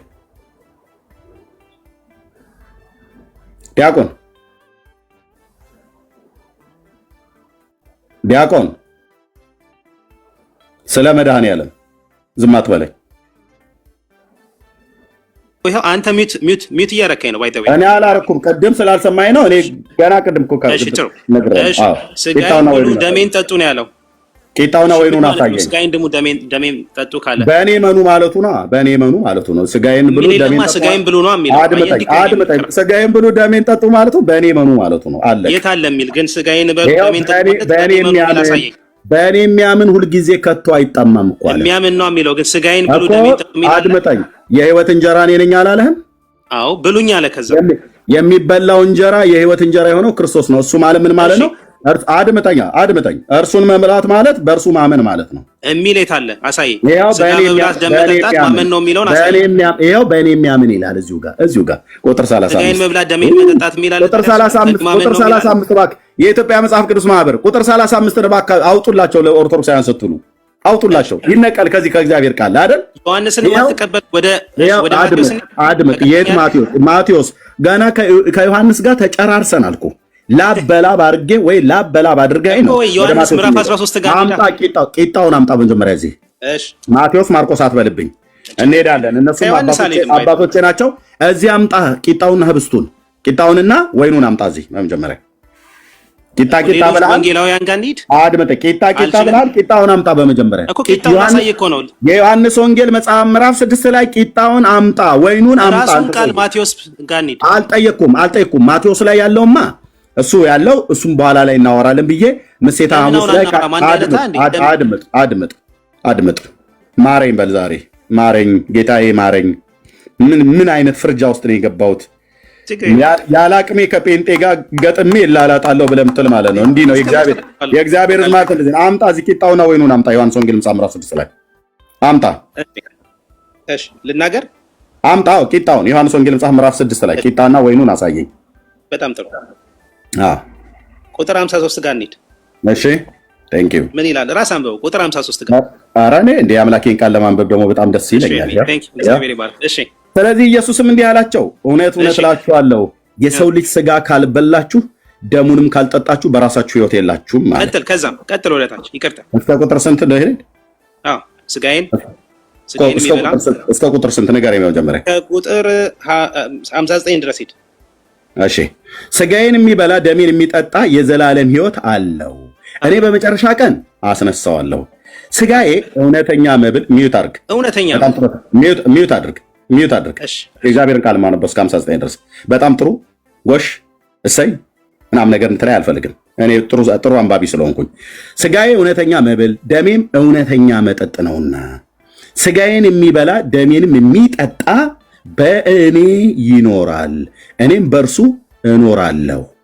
ሕያው አብ እንደላከኝ እኔም ከአብ የተነሳ ሕያው እንደሆኑ እንዲሁም የሚበላኝ ደግሞ ከእኔ የተነሳ ሕያው ይሆናል። ከሰማይ የወረደ እንጀራ ይህ ነው። አባቶቻችሁ መና በልተው እንደሞቱት አይደለም። ይህን እንጀራ የሚበላ ለዘላለም ይኖራል። በቅፍርናሆም ሲያስተምር ይህንን በምኩራብ አለ ይላል። ቁጥር 59 ድረስ አንብቤያለሁ። እሺ ቂጣና ወይኑ የት አለ? አሁን ቂጣና ወይኑ ስጋና ደም የሚለው ቃል አይደለም። ባይተወይ ቂጣና ወይኑ የት አለ? የሰው ልጅ ስጋና ደም ነው። ቂጣና ወይኑ የት አለ? ምዕራፍ 13 ጋር እንሂድ። ቂጣና ወይኑ የት አለ? መዝለል የለም። ቂጣና ወይኑ ብሎ ምዕራፍ 13 ጋር እንሂድ። ቂጣና ወይኑ የት አለ? የዮሐንስ ወንጌል ምዕራፍ 6 ላይ የለም። በላ ላሳይህ እኮ ነው። አሁን ይሄን ስላላመንክ ምዕራፍ 13 ጋር እንሂድ። ብራዘር ምዕራፍ 13 ጋር ለመሄድ 7 ምዕራፎች እንዘላለን። ምዕራፍ 6 ላይ ቂጣና ወይኑ የለም። በመጀመሪያ ካለ አሳየኝ። ካለ አሳየኝ። እሺ እኔ ካለ አሳየኝ። ቂጣና ወይን አሳየኝ። አንብቤያለሁ። ቂጣና ወይኑን አሳየኝ ከዮሐንስ 6 ላይ። በቃ የጌታ ስጋና ደም ነው። የት አለ? የጌታ ስጋና ደም ቂጣ ነው ብሎ ይላል። ይሄ ይላል የሰውን ልጅ ስጋ እንዴት የሚለው የሰው ልጅ ብሎ ያለው ራሱ ነው አይደለ? አዎ እሺ ኢየሱስ ስጋዬ ቂጣ ነው እያለ ነው። ከሰማይ ይዞት የወረደው የህይወት እንጀራ ብሎ ያለው እዚሁ ጋር ለምን ትገኛለህ? ቂጣና ወይኑን አምጣ ከዮሐንስ ወንጌል ምዕራፍ 6 ላይ። በጣም ጥሩ። ይሄ የተናገረው ቂጣና ወይኑን አምጣ ብሏቸው ነበር። ሚዩት እንዳረገ ነገር እኮ ነው። ሃይላይት አደረገላቸው። ቂጣና ወይኑን አምጣ ብራዘር፣ ጠቅሶን አምጣ እኮ ላመጣልህ ነው። አንተ እኮ ሌላ በቃ ከ6 ከዚህ ቁጥር ሌላ አልቀበልም እያልክ ነው። እኔ አልወጣኝም። ዮሐንስ ወንጌል ምዕራፍ 6 ላይ ሂድ አምጣና ቂጣና ወይኑ ከዛ ምዕራፍ 6 ላይ እንሄዳለን። አድምጠኝ። የጌታ ስጋና ደም እውነተኛ እንደሆነ የጌታ ስጋና ደም ቂጣና ወይ ወድሜ አሁን ሚዩት እያደረኩ እጫወትብሃለሁ ከዚህ በኋላ ማለት ነው። በደንብ ነው የምጫወትብህ። አይጥ ለልጇ ማነው ድመት ለልጇ አይጥ ከገደለቻት በኋላ ነፍሷን ካወጣች በኋላ ትሰጣቸዋለች እና ይጫወቱባታል። እንደዛ እንድጫወትብህ ፈልጋ ከሆነ አታድርግ። እኔ እንደዛ ማድረግ አልፈልግም። መማማር እስከሆነ ድረስ የኦርቶዶክስ ዲያቆን ነህ። የዮሐንስ ወንጌል መጽሐፍ ምዕራፍ 6 ስለ ቂጣና ስለ ወይን ነው ስለሚበላው በጸሎተ ሐሙስ ቆርሶ የሰጣቸው እሱ ነው የሚያወራው ብለሃል። አምጣ ቂጣና ወይኑን። ሌሎች ወንጌላት ጋር እንሄዳለን። ቂጣና ወይን ነው ብለህ የምትለው አምጣ። ከየትኛው ክፍል ላይ ነው ቂጣና ወይን ነው ብሎ የሚለው? ኦኬ ስትከፍት ቂጣና ወይኑን ዮሐንስ ወንጌል መጽሐፍ ምዕራፍ 6 ስላሳየኝ አይደለም ዮሐንስ ወንጌል መጽሐፍ ምዕራፍ 6 እኔ ሳላቀው ነው ስለ ቂጣና ወይን አይደለም የሚያወራው ብለህ ካልከኝ ወደ ሌላ እንሄዳለን ማለት ነው። ቻሉት እንግዲህ ኦርቶዶክሳውያን አንዴ የውርደት ዘመን ሆኖባቸዋል። አባቶቻችሁ ሲዋሹ የዋሹትን ውሸት አምጥተህ ቂጣና ወይን ነው ብለህ ትለኛለህ።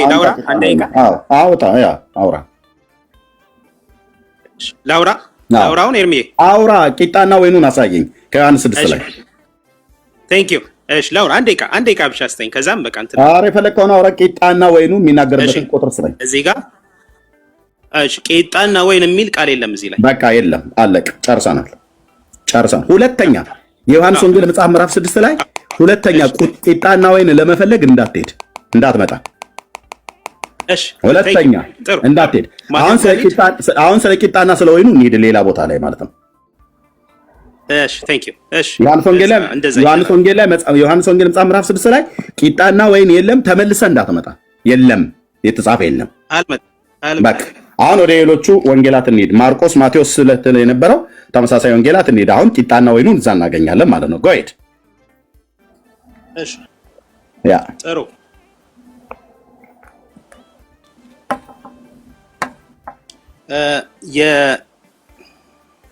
የማርቆስ 14 ጋር እንሂድ እንችላለን። 14:22 ይሄን ክፍል የሚያጠነክር ማለት ነው። የትኛውን ክፍል የሚያጠነክር? ይሄ የዘላለም ሕይወት የሚያሰጠው ስጋና ደሙ ማለት ነው። 14 ስንት ደግሞ ይሄን ክፍል በራሱ 14 ስንት? እሺ በጣም ጥሩ።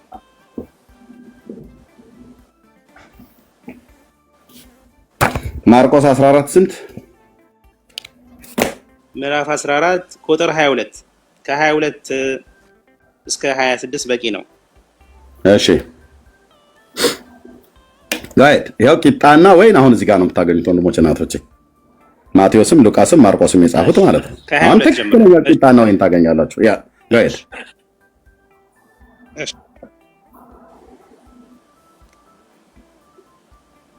እኔ ላንብበው ወይስ ታነባለህ? ሲበሉም ይላል። ጋይድ አንተ አንብብልኝ፣ በአንተ ድምጽ ይሻላል። ለምን አንብበው? ነው ችግር የለውም። እሺ ቴንክ ዩ በጣም እሺ።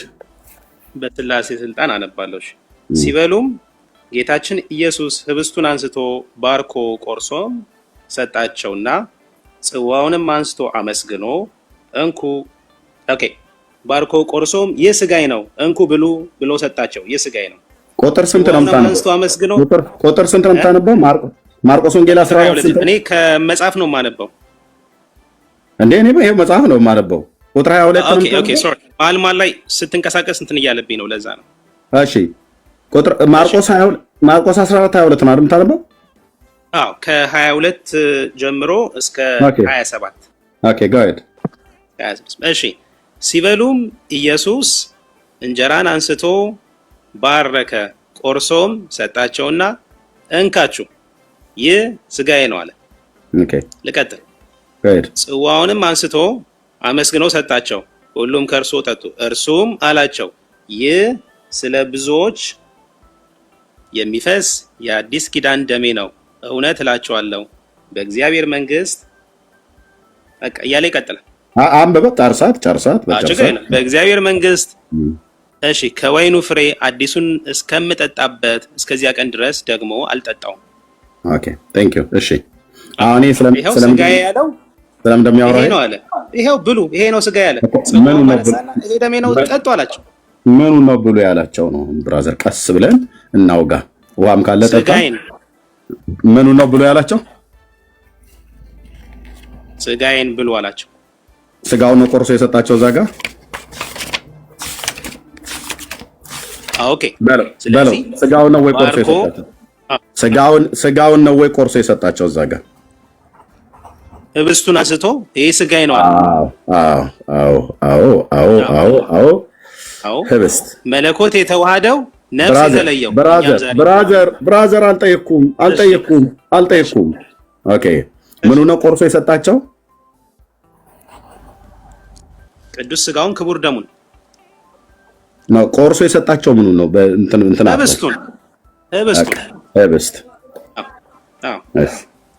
ህብስቱን ቆርሶ ሰጣቸው። እሺ አዎ ኦኬ። ከዛስ ቁጥር 23 እሺ ምኑ ነው የሰጣቸው? ጽዋውንም አንስቶ ደሙን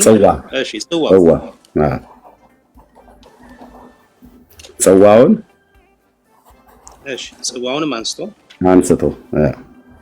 ኦኬ። ከዛ አመስግኖ ምን አላቸው? አመስግኖ ሰጣቸው። እሺ ከዛስ ሁሉም ከእርሱ ጠጡ።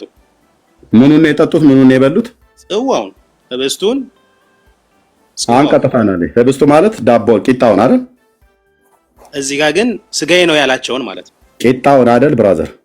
እሺ ስጋዬ ነው ያላቸውን። እሺ እንደዛ መመለስ አለብን። ቂጣውን አይደል ታዲያ እንጀራ ብሎ ያለው እዚህ ጋር ህብስቱን። እሺ ሲበሉም ይላል አይደል? ኢየሱስ ይሄንን እዚህ እየበላ ነው ወይስ ታዳሚ ነበር? ምን አልከኝ?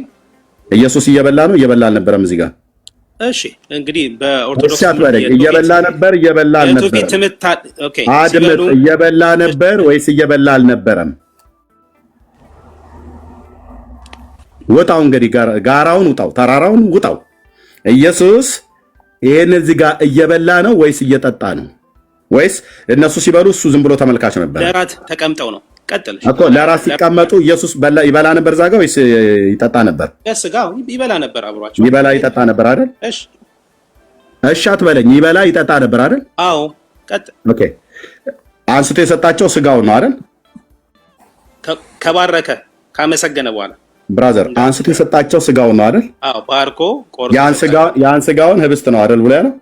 አዎ ከዛ ይሄንን እንደዚህ ከመስጠቱ በፊት ኢየሱስ ይበላና ይጠጣ ነበር አይደል አብሯቸው?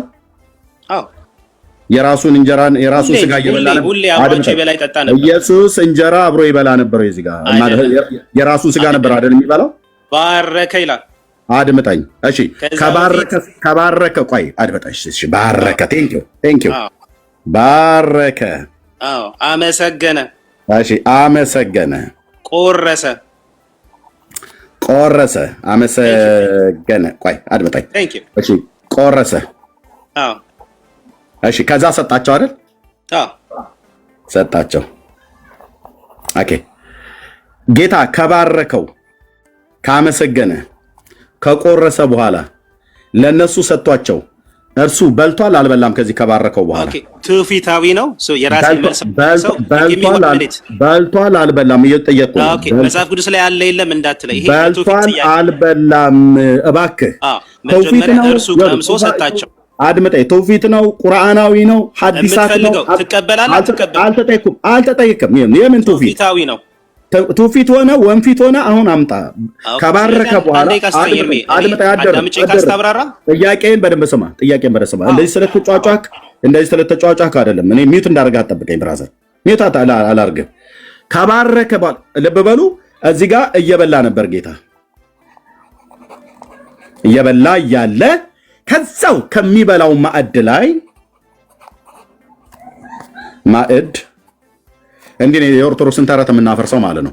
እየበላ ካለው ማዕድ ላይ ህብስቱን ያንኑ ራሱ ኢየሱስ እየበላው ካለው ህብስት ላይ የአይሁድ የፋሲካ ቂጣ ማለት ነው።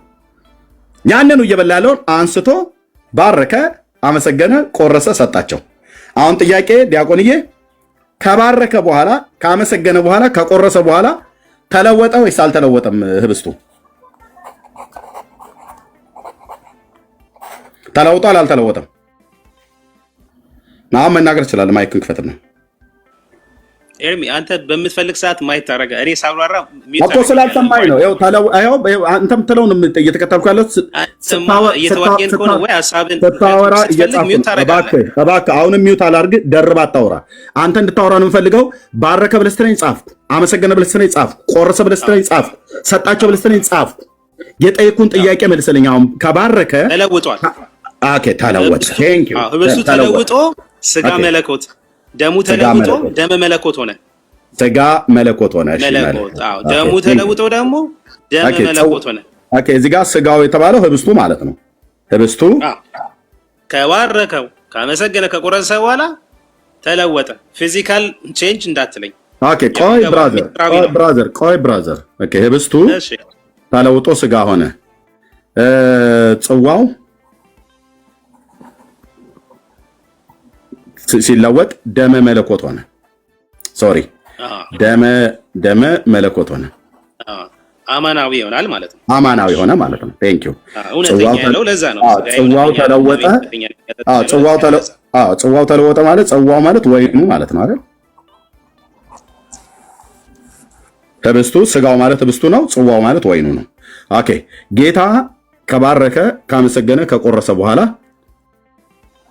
ተለወጠ። ወንድማችን እየነገረ ያለን ሲለወጥ ህብስቱ እውነተኛ ስጋ ሆነ ማለት የመለኮት ስጋ ሆነ ማለት ነው። መለኮትነት የተዋህደው ጽዋው ማለት ወይኑ የመለኮት ደም ሆነ። ኦኬ ከዚህ በኋላ ለ12ቱ ሰጣቸው አይደል? ለ12ቱ ሐዋርያት አዎ። እሺ በትውፊት መጽሐፍ ቅዱስ ላይ ለ12ቱ ሐዋርያት ሰጣቸው አይደል? ቀጥታ መልስልኝ። ለ12ቱ ናቸው አይደል አብረው በማዕድ የተቀመጡት? አንድ ደቂቃ እስቲ ትሰጠኛለህ እኮ 12ቱ ምንም አንድ ደቂቃ አልሰጠን። 12ቱ ናቸው አይደል በማዕድ የተቀመጡት? 12ቱ ሐዋርያት 12ቱ ናቸው። አዎ ሐዋርያት በቃ ኦኬ። ለ12ቱ ሰጣቸው አይደል? አዎ ኦኬ። ለ12ቱ ሰጣቸው፣ በሉ፣ ሰጣቸው፣ በሉ። እሱ ከባረከውና ካመሰገነ ከቆረሰ በኋላ ኢየሱስ በልቷል አልበላም? ከዚህ ከተለወጠው 13 ቦታ ነው የቆረሰው ህብስቱን። በልቷል አልበላም? የጠየቅኩን መልስልኝ። የጠየቅኩን በልቷል። አሁን ልብ በሉ። ከለወጠው በኋላ ተግባብተናል ዲያቆንዬ። እንደዚህ ቆይ ከለወጠው በኋላ ኢየሱስ በልቷል፣ ጠጥቷል። እሺ ቻልኩት። ሶሪ ጠጥቷል። ኦኬ እነሱ ከለወጠው በኋላ ስጋው ስጋ መለኮት ወይኑም ደመ መለኮት ከሆነ በኋላ ሐዋርያቱ የጌታን ስጋና ደም አማናዊ የሆነውን በልተዋል፣ ጠጥተዋል። ኦኬ ኢየሱስም ከለወጠው በኋላ የራሱን ስጋና የራሱን ደም በልቷል፣ ጠጥቷል እያልከኝ ነው? መልሳት። አይ በመጀመሪያ አዎ በለኝ። በልቶታል አይደል? አዎ ኢየሱስ የራሱን ስጋ እና የራሱን ደም ጠጥቷል፣ በልቷል እያለን ነው። ህብስቱን የምን ህብስቱማ ማዕድ ላይ እዚህ ጋር ተለወጠ። አውቄ ነው የምጽፈው። አውቄ ልብ በለሰ አድምጥ። እዚህ ጋር ብራዘር የምን ቆርሶ ገምሶ ነው? በልብ ብለህ ስማኝ። አሁን ይሄ አድምጥ ብራዘር፣ አድምጥ። እሺ በደንብ አድምጥ። በማዕድ ላይ ቁጭ ብሎ እየበላ ነበር ጌታ አብሮ አይደል? አድምጠኝ። እየበላ ነበር አይደል? አድምጠኝ። እየበላ ነበር አይደል? ሲበሉም ነው የሚለው። እየበላ ነበር አይደል ወይ? ክርስቶስ ከሐዋርያት ጋር ሁሌ ተኝቶ ነበር አትበል። አልተጠይቅም። ክርስቶስ መሐመድ አትበል። የተጠይቀው ስለ ክርስቶስ ነው። እየበላ አልነበረም? አሳየኛ። በማዕድ ተቀምጠው ሳሉ ይላል አይደል? አዎ። ምን ሊያደርግ ነው? ማዕድ ላይ የተቀመጠው ምን ሊያደርግ ነው? ክርስቶስ ሲበሉም ነው የሚለው። እኔ እኮ አድምጥ። ማዕድ ላይ የተቀመጠው ክርስቶስ ለምንድን ነው? ሻማሊ ማዕድ ላይ የተቀመጠው ሻማሊ ይዝላቸው። አድምጠኝ። ማዕድ ላይ የተቀመጠው ኢየሱስ ምክንያቱም ነበር ሻማሊ ይዝላቸው ነው። አብረው ራት ሊበሉ ራሱም ኢየሱስ ራት ሊበላ አይደል? አዎ ክርስቶስም ጭምር። ኦኬ ይሄንን በደንብ እንድናስቀምጥልህ ብራዘር በደንብ ከፍ ብዬ ለሰዎቹ ላንብበው።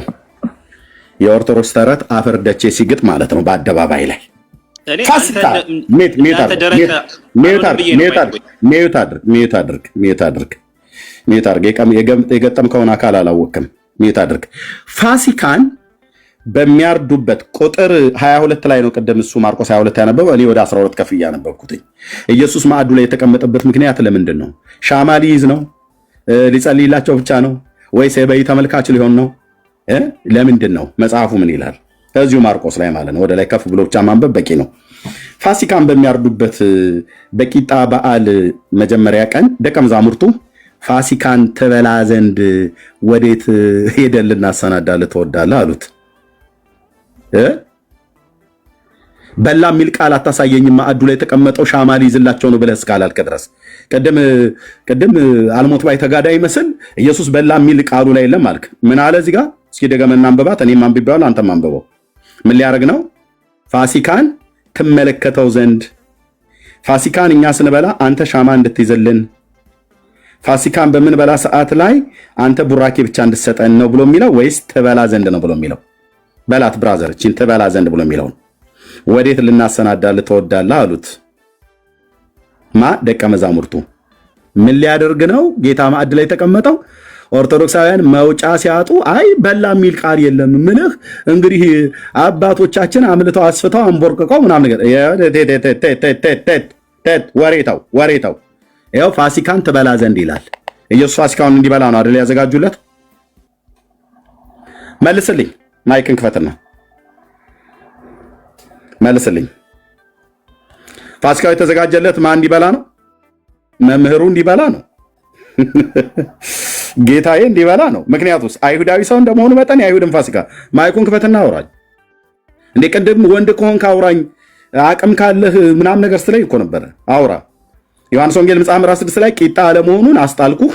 አሁን ቂጣው ጋር ስንመጣ ደግሞ አክሮባት ተገልብጠህ ዝም ማለት የለብህም። አውራ፣ ማይኩን ክፈትና። ኢየሱስ ያው ፋሲካን ትበላ ዘንድ ወዴት ልናሰናዳልህ ትወዳለህ አሉት። እርሱም ከደቀ መዛሙርቱ ሁለቱን ላከ። እንዲህ ማለት ሚዩት አድርግ። አውራ ባልኩ ሰዓት ላይ አታወራም። መጽሐፍ ማንበብ ሲጀምር እንትን አትበል። ሚዩት አድርግ። አውራ ባልኩ ሰዓት ላይ አታወራም። እኔ ብዙ ሳወራ አታወራም። እኔ ማንበብ ሲጀምር ግን ላውራ ትላለህ። ከደቀ መዛሙርቱ ሁለቱን ላከ፣ እንዲህም አላቸው፣ ወደ ከተማ ሂዱ፣ ማድጋ ውሃ የተሸከመ ሰውም ያገኛችኋል፣ ተከተሉትም። የሚገባበትን የቤቱን ጌታ መምህሩ ከደቀ መዛሙርቴ ጋር ፋሲካን የምበላበት የእንግዳ ቤት ወዴት አለ? ወዴት ነው ይልሃል በሉት። እርሱም በደርብ ላይ ያለውን የተሰናዳ የተነጠፈ ታላቅ አዳራሽ ያሳያቸዋል፣ በዚያም አሰናዱልን ባዩ ማን ነው? ኢየሱስ። ደቀ መዛሙርቱም ወጡ፣ ወደ ከተማውም ሄዱ፣ እንዳላቸውም አገኙት፣ ፋሲካውን አሰናዱ። በመሸ ጊዜ ከ12ቱ ጋር መጣ። ፋሲካ ያው ሲመሽ ነው የሚበላውና በአይሁድ ማለት ነው። ተቀምጠውም ሲበሉ ኢየሱስም እየበላ እኮ ነው። ምክንያቱስ ለእሱን የተዘጋጀለት ቁጥር 12 ላይ ለእሱን የተዘጋጀለት። ኦርቶዶክሳውያን የመናፍቃን አይነት አተረጓጎም የሚተረጉሙት የሆነች ጥቅስ ወስደው ኢየሱስ በላ የሚል የለም፣ አልበላም፣ እሱ በላ የሚል ልታሳየኝ አትችልም ይላል። ታዲያ ሻማ ሊይዝላቸው ነው እንደዛ የመጣው ማዕዱ ላይ የተቀመጠው አይደለም። ሊበላ ነው። መምህሩ እሱ ነውና ለእሱ የተዘጋጀው ነው እነሱም የሚበሉት። ስለዚህ ፋሲካን በሚያርዱበት በቂጣ በዓል በመጀመሪያ ቀን ደቀ መዛሙርቱ ፋሲካን ትበላ ዘንድ ወዴት ልናሰናዳልህ ትወዳለህ አሉት። ስለዚህ ኢየሱስ እየበላ ነበር። ልብ በሉ ባይዘዌ ለአይሁድ ፋሲካ በተዘጋጀ ከዛው ከመራራ ቅጠል ጋራ እርሾ ያልነካው ቂጣ የቂጣ በዓል ነው የሚባለው። ኦኬ፣ ከዛው ላይ ነው ያንኑ እየበሉ ካሉበት ከዛው ቂጣ ላይ ነው ቆርሶ የሰጣቸው፣ ባርኮ ቀድሶ።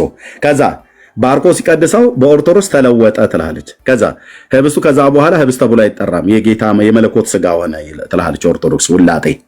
ከዛስ ደሙም ጽዋው ወይኑ ደመ መለኮት ሆነ። ከዛ ለ12ቱ ሰጣቸው። ለ12ቱ ብቻ ሳይሆን 13 ቦታ ነው ብላ የምትለው ቤተክርስቲያኒቱ በአንድምታ ቀደምም ሲናገር ነበር ዲያቆን።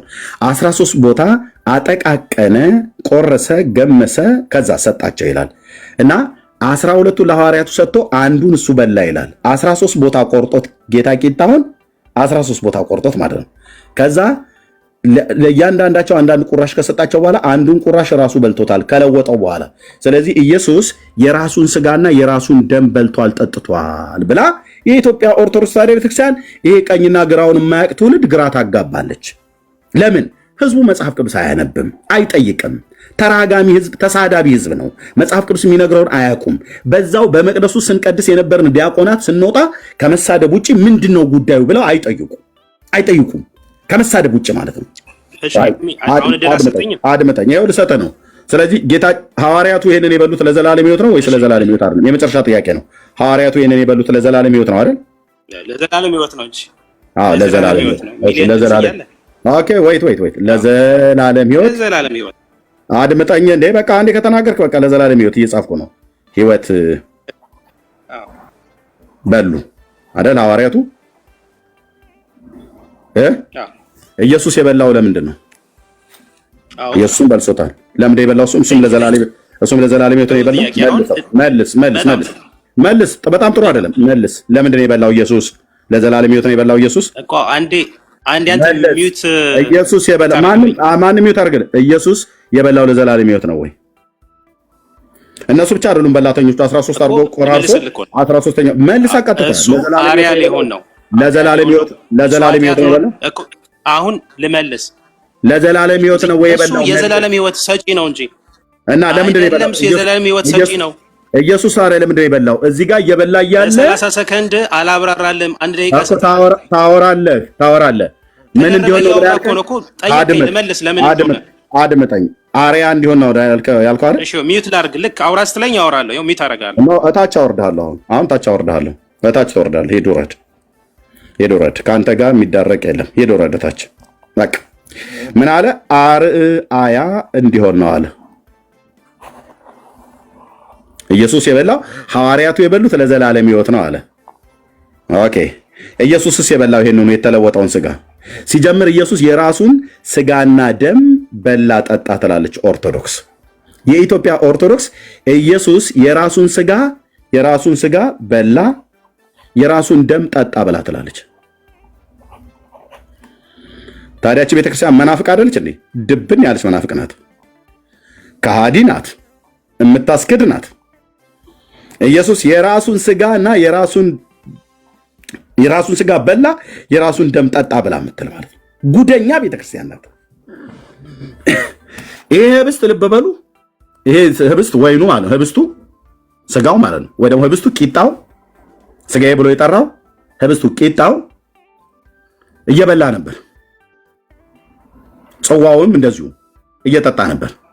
ከዛስ ባረከ። ከዛው እየበሉ ካሉት ላይ አመሰገነ፣ ቆረሰ፣ ሰጣቸው። ሲባርከው ሲያመሰግነው ሲቆርሰው ተለወጠ ትላለች ቤተክርስቲያኒቱ። ተለወጠ ትላለች። ሲለወጥ ምንድነው የሆነው? ህብስቱ የጌታ ስጋ መለኮት ሆነ ወላ ተላይ ቀደም እንዳሳያችሁ ማለት ነው። ከዛስ ደሙንም ጽዋውን ወይኑን ሲጸልይ ሲያመሰግን ወይ ሲባርከው ደሙ ወይ ደግሞ ወይኑ ስጋ ማለት ደመ መለኮት ሆነ ትላለች። ከዛ 12 ቦታ ቆራረሰው ቂጣውን 13 ቦታ ቆራረሰው 12ቱ ለሐዋርያ ሰጣቸው፣ አንዱን ግን እሱም በላ ትላለች። ኦልሬዲ እዚህ ጋር እየበላ ነበር፣ እዚህም ጋር በላ። እዚህ ጋር ሲበላ ሁሉም ናቸው የበሉት፣ እዚህም ጋር ሲበላ ሁሉም ናቸው የበሉት። ኦኬ እዚህ ጋር ሲበላ ስላልተቆረሰ የአይሁድ የፋሲካ በዓል ነው፣ የፋሲካ ቂጣ ነው እየበሉ ያሉት። ምንም ለዘላለም ሕይወት አይደለም እየበሉ ያሉት። ይሄንን ከተለወጠ ግን በኋላ ለዘላለም ሕይወት ነው የበሉት ብሎ አለ። ኢየሱስስ ከተለወጠ በኋላ የራሱን ስጋና ደም ለምንድን ነው የበላው? ለዘላለም ሕይወት አይደለም ብለህ አልከኝ። ታዲያ ለምንድን ነው? ለአርያነት አይደል? ለአርያነት ማለት ለምሳሌነት። አሁን መጨረሻ ላይ ነገረን ምሳሌ እንዲሆንልን። ስለዚህ ኢየሱስ የራሱን ስጋ በላ የራሱን ደም ጠጣ ብላ እዚህ ምድር ላይ መጽሐፍ ቅዱስ የማያነብ በሚሊዮን የሚቆጠር ህዝብ አላት። ግራ የምታጋባ ቤተክርስቲያን ኦርቶዶክስ ትባላለች። ያውም የኢትዮጵያና የኤርትራ የራሳቸውን ህዝብ ግራ የሚያጋቡ መጽሐፍ ቅዱስንም ግራ የሚያጋቡ ኢየሱስ የራሱን ስጋ በላ የራሱን ደም ጠጣ ትላለች።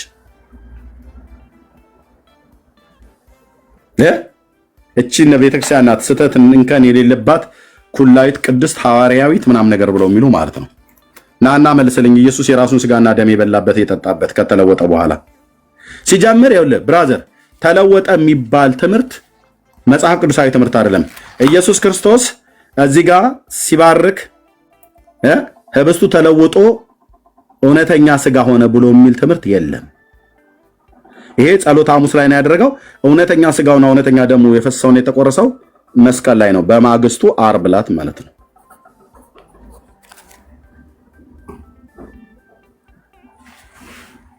ስለዚህ በዚህ ተዘግቷል ማለት ነው። ዮሐንስ ወንጌል ምዕራፍ 6 ላይ ቂጣና ወይን አለ ብሎ ለያዥ ለገራሽ ያስቸግር የነበረው ዲያቆን በየለም ዘጋ ነው።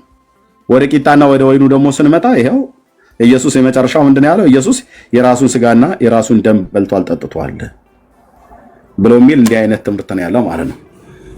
ኦርቶዶክሳውያን ወገኖች ከቤተ ክርስቲያኒቱ የስህተት ትምህርት ተለዩ። ከሰማይ ማለት ነው።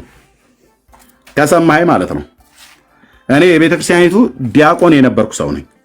ከሰማሽ ማለት ነው። ከሰማይ ማለት ነው። ከሰማኝ እውነቱን ልንገርህ ክርስቶስ የራሱን ስጋ በላ የራሱን ደም ጠጣ ብላ የምትል ቤተ ክርስቲያን በዓለም ላይ እንደ ኢትዮጵያ ኦርቶዶክስ ክርስቲያን የለም፣ አላየንም። እሺ ሐዋርያቱ የክርስቶስን ስጋና ደም የበሉት የጠጡት የዘላለም ሕይወት ለማግኘት ነው ብለው አሉ። ኢየሱስ የራሱን ስጋና ደም ለምን እንደሚበላው የሚጠጣው? ሰው የራሱን ስጋና ደም ይበላል ይጠጣል? ክርስቶስ ከአምላክነቱ ውጭ እኮ ሰውም ጭምር ነው።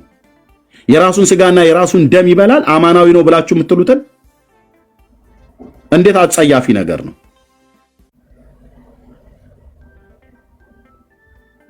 ስለዚህ እዚህ ላይ ጨርሻለሁ። ወንድሞች መቀጠል ትችላላችሁ። ቴንክ ዩ